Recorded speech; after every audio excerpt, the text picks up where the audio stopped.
自诩为南亚小霸王，联合国第6常的印度公开向全世界进行招标，建造印度独立以来的第一座现代化制化肥厂，以改变印度化肥无法自给自足的困境。消息传回国内，中国互联网上一片质疑：印度为什么连化工行业中最为基础的化肥都制造不出来呢？化肥的制造原理方法极为简单，这里以农业生产生活中最常用的尿素来举例。通常来讲，制造尿素只需要无烟煤与天然气2种原材料，尿素的制作也只分为氨的合成和氨加工2部分，其中氨的合成需要将无烟煤与天然气通过机器制造成一种含有氢气和氮气的原材料气体，并通过一定手段将原材料气体中的氢气和氮气去除，留下更为纯净原始的气体。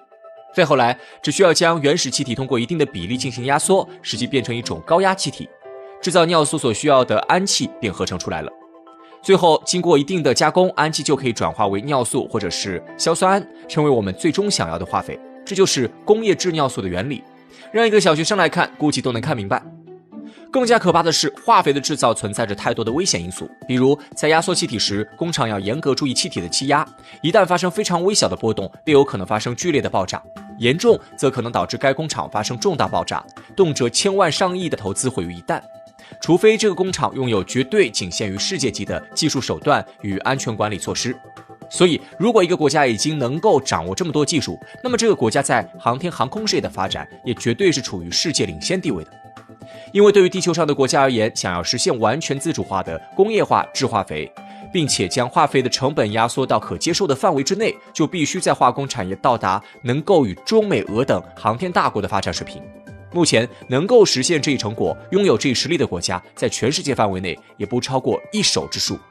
那些能够制造化肥的小国，无外乎都是从中美俄等大国手中引进的生产链与技术，设备的后续更新与维护都要再付给技术国一大批资金，或者干脆是以老旧的技术手段建造出数量众多的小型化肥厂，才能勉强维持一国的化肥产业发展，支撑该国家的农业生产。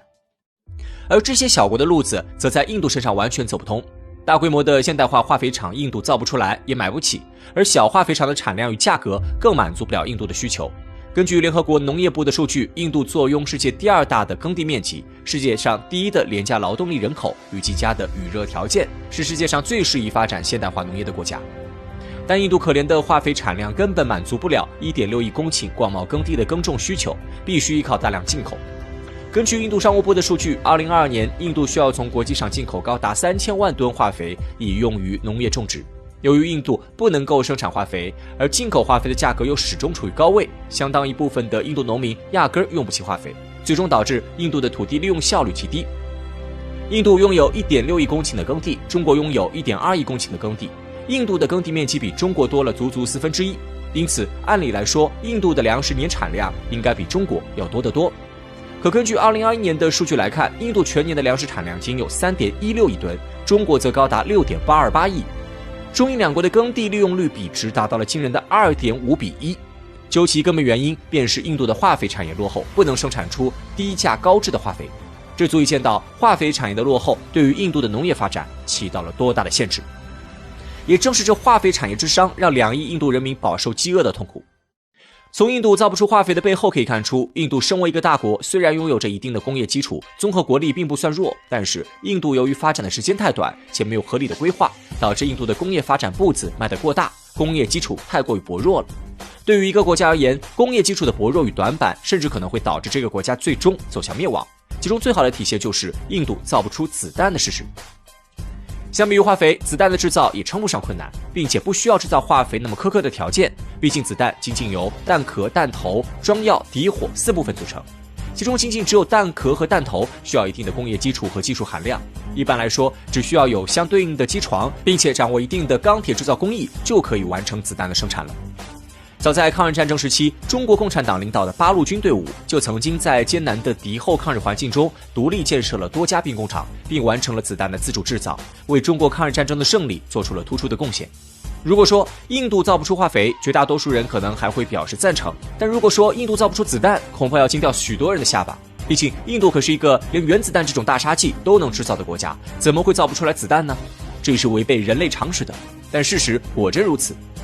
从历史的角度来说啊，在20世纪70年代，印度就掌握了子弹的制造技术，并设立了多条子弹生产线，实现了在子弹上的自给自足。但是子弹虽然技术含量不高，但对质量的要求却很高。制造出子弹不难，但制造出好用的子弹却很难。之所以说印度造不出子弹，那就是因为印度自己制造的子弹太差了，完全不能够满足印度军队对子弹的需求。想要解释明白这个问题，就不得不引入一个概念，那就是子弹的良品率。所谓子弹的良品率，说白了就是在一定量级中有多少枚子弹是合格的、准确的、精准的。当一发子弹从枪械内部被激发，它可能会出现炸膛、飞偏、哑火等多种意外情况。一般来讲，越好的子弹出现意外情况的可能也就越少，精准度也就更高，对敌方部队造成杀伤的可能性也就越大。况且，要是发生了炸膛之类的事故，那么将对自家的士兵造成毁灭性的打击。试想一下，假设印度制造的子弹良品率是95%，即1000发子弹中有50枚可能会炸膛哑火的现象，而敌国制造的子弹良品率是99.9%，即1000发子弹中仅有1枚子弹可能炸膛。也就是说，当双方士兵相互对射时，印度方面士兵遭遇炸膛哑火的可能性就是对方的50倍。落实到残酷的战场上时，也代表着更多的人员伤亡。并且哑火和炸膛毕竟虽然是小概率事件，但对于士兵和军队而言，在士气上造成的打击是巨大的。试问哪个士兵愿意使用质量差的子弹呢？愿意使用可能会让自己送命的子弹呢？就比如在2022年印度举行的一次军事演习中，一辆来自俄罗斯的特90坦克就曾因为使用了印度人自己制造的坦克炮弹而炸膛，2名机组人员当场死亡。此事的发生导致印度军队中的一大批坦克手对特90与印度自己制造的炮弹产生了阴影，纷纷表示拒绝使用国产炮弹。因此，对于一个国家的军事工业而言，子弹制造良品率是极为重要的。有时候，稳定可靠的枪械和子弹与更先进的武器而言，更能影响战场。那么，印度的子弹又为什么差呢？子弹是现代军事工业中最为基础却也是最为重要的组成部分，是各个国家军工发展的重点。然而在印度却并非如此。众所周知，印度人对军事装备的态度一直以来都是造不如买，买不如租。印度军队所采用的装备大多来自全世界各个军事大国，其中印度的空军中包括了从前苏联与俄罗斯购入的米格系列，从美国购入的 F 系列，从法国购入的阵风系列等等。海军上，印度的主要舰艇乃至于潜艇、航母也来自苏联、俄罗斯、美国、欧洲等等不同国家。陆军则更不用说，来自芬兰、俄罗斯、美国的狙击枪，印度自己制造的英萨斯自动步枪，来自俄罗斯、以色列的通用机枪等等，更是数不胜数。印度的陆军中常常能够看到一支10余人的战斗部队，装配了来自7、8个国家的不同枪械，是名副其实的万国造。由于武器种类过多以及各个国家之间的子弹标准有所不同等因素，导致印度想要满足国内军队所要装配的所有弹药，至少要造几十条不同子弹生产线才能满足部队的需求。但基本上有些军事常识的人都知道这是不可能的。所以20世纪为了能够满足印度的国家军队发展需求，印度大批采购外国的武器弹药，从而忽略了本国的武器与弹药研发制造。彼时的印度子弹制造业发展的还是很不错的，拥有独立自主生产子弹的能力。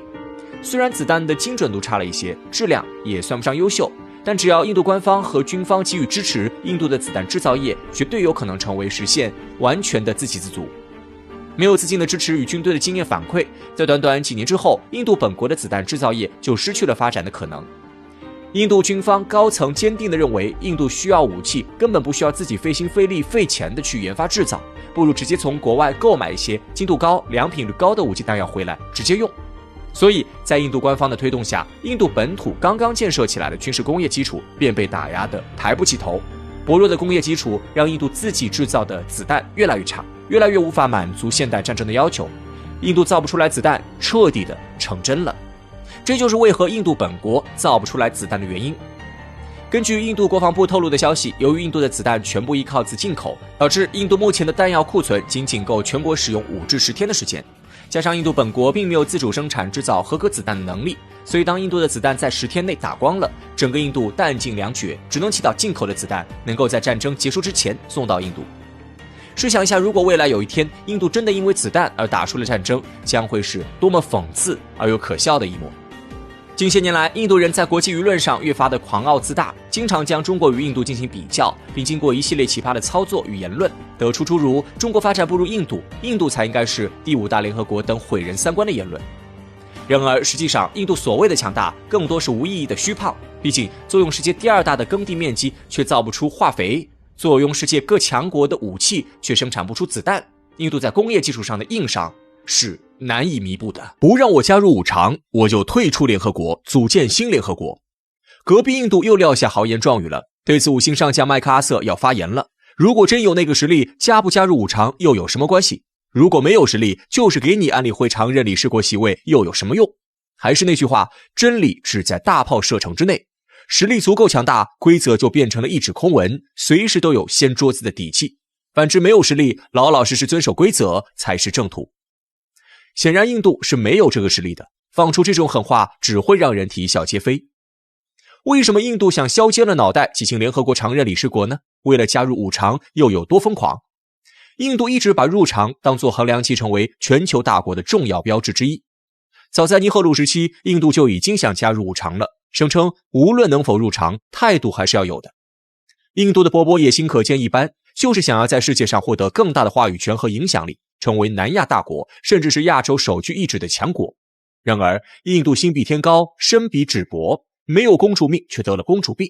因为印度自身的条件实在说不上好。首先，印度国内土邦林立，宗教复杂，其种姓制度至今为人所诟病。其次，印度民众识字率令人堪忧。在疫情期间，当其他国家都在采用科学的方式管控病毒扩散，大力发展疫苗时，印度却指望恒河水、印度神油、祭祀等迷信的方式驱散病毒。这些行为在我们看来荒谬至极，然而在印度眼里却是子非鱼焉知鱼之乐。印度的荒诞还体现在对莫迪的神话。当一个国家需要造神来维持统治、笼络民心、增强民族自信心的时候，这个国家的前途在哪里？这种造神行为无异于饮鸩止渴，早晚自食恶果。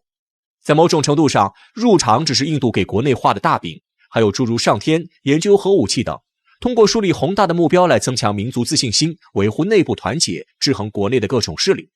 另外，一旦入常成功，印度就有了一票否决权，可以在安理会中左右各种重大问题的决策和解决，进而影响未来国际秩序的变革走向，比如中东问题、朝鲜半岛局势等。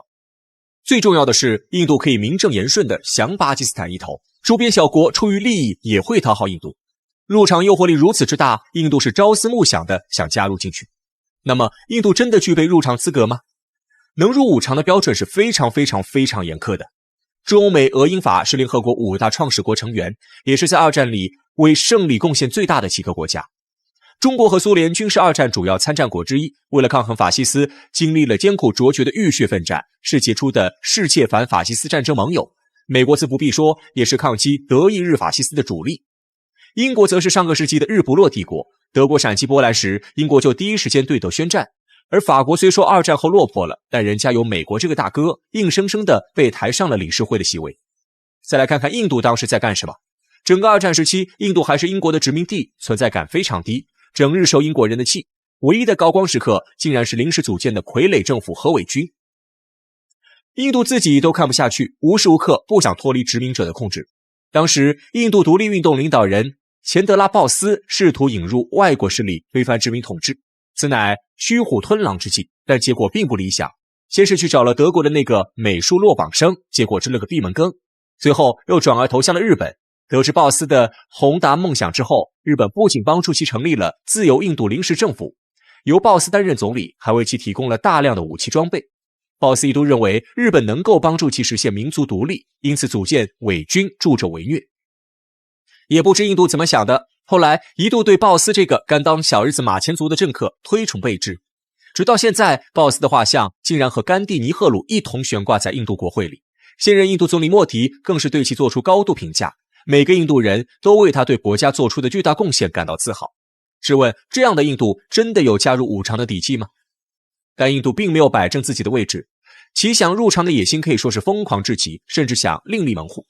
为了入常，印度积极展开了行动外交，在软磨硬泡下，美俄英法4国不耐烦了，一度口头上承诺好，同意了。印度信了，似乎只剩中国还没表态。印度自知过不了中国这一关，于是便将怨气集中在中国，污蔑中国有意阻止印度的进步，真是荒谬。这还没完，印度为了得到美俄英法4国的口头承诺，还动用了超能力。奥巴马只是个人口头承诺支持印度入常，连印度网友都戏谑说不信，印度政府就已经赶忙献上了100亿美元大单以及其他方面的经济合作。殊不知奥巴马说的只是客套话，对此中国不屑于挣这点不义之财。退一步讲，如果印度想成为安理会常任理事国，必须同时具备2个条件：2/3以上的会员国同意，5大常任理事国同意。哪怕第一个条件达成了，美国也会第一个站出来反对。依照美国奉行的霸权主义，印度是怎么觉得美国会允许多出一个国家分享自己的权利的？除了贿赂美俄英法4个大佬，印度还积极拉拢盟友对抗联合国。2004年，日本、德国、印度、巴西4国集团联合起来，提出加入联合国安全理事会，意思是联合国都成立快80年了，应该进行一些必要的改革，比如增加安全理事会席位数量，甚至还撺掇其他国家支持这一建议，试图动摇5常的权益。结果自然是吃了个闭门羹。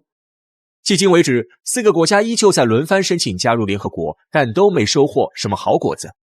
首先是日本，日本在2战中是侵略者，异想天开的想入常压根没戏。德国也是这个理儿。再看巴西、墨西哥和阿根廷第一个站出来反对，印度则遭到宿敌巴勒斯坦的强烈抗争。4国联盟入常受阻，于是退而求其次，希望能够扩充6个无否决权的常任理事国席位。但目前来看，这个算盘也落空了。时间来到2015年，莫迪老先上台1年后，入常之梦死灰复燃。这年9月，莫迪在联大期间再次举行 G4 峰会，旨在拉拢77国集团、不结盟运动的南方国家，以及曾经支援过的非洲国家，希望能扩大印度在联合国大会中的地位。此外，还加入了亚非拉42个发展中国家组成的 L69 集团，进一步扩大在国际上的影响力。为了推动联合国改革议程，2016年，印度参加了联合国安理会改革之友。管中窥豹，这些国家都是希望联合国能够扩大常任理事国席位，好为自己谋福利。可现实很骨感，现如今的世界格局和国际秩序是5常共同打下来的，自然要享受胜利的果实，怎么可能被一些充数的小国家一票否决掉？但印度依旧不死心，为了入常可谓是殚精竭虑，一方面结盟，一方面大力人设，不遗余力在国际上维护自身的形象，自诩南亚霸主、印度洋的净安全提供者。打脸的是，这些人设一经立出，立马遭到其他国家的质疑。莫迪老先2次连任，单方面宣布查谟与克什米尔邦的自治地位，致使巴以关系加剧。净安全提供者的人设不攻自破，莫迪老先这是自己扇自己的脸。除此之外，原则上只有5常国家可以合法持有核武器，这叫维护世界和平。然而印度为了向联合国展现自己的实力，拒不签署不扩散核武器条约以及全面禁止核试验条约，不顾劝阻，大力研发核武器，这难道就是所谓南亚霸主的风姿吗？打不过就诋毁，也是印度惯用的伎俩。早在1962年，印度就曾挑衅中国主动开战，结果却惨败而归。现如今，随着中国的崛起，中印的实力差距显而易见，其多极亚洲为核心的多极世界的构想难以实现。就诋毁中国在追求单极亚洲，试图拉拢其他国家一起制裁中国。印度不会以为自己真的能将中国从联合国除名，自己上位吧？别痴心妄想了。先不说日本、德国对常任理事国席位蓄谋已久，印度得往后排队，恐怕到时候5常轮流背锅投反对票。联合国席位是打下来的，是多方博弈出来的，而不是靠几个国家抗议出来的，更不是围着桌子喊几句口号就能增添常任理事国席位数量。印度想入常基本是不可能了，除非自己大舞台成立一个新联合国。但是在那时，印度恐怕只能自己登台独唱小丑戏了。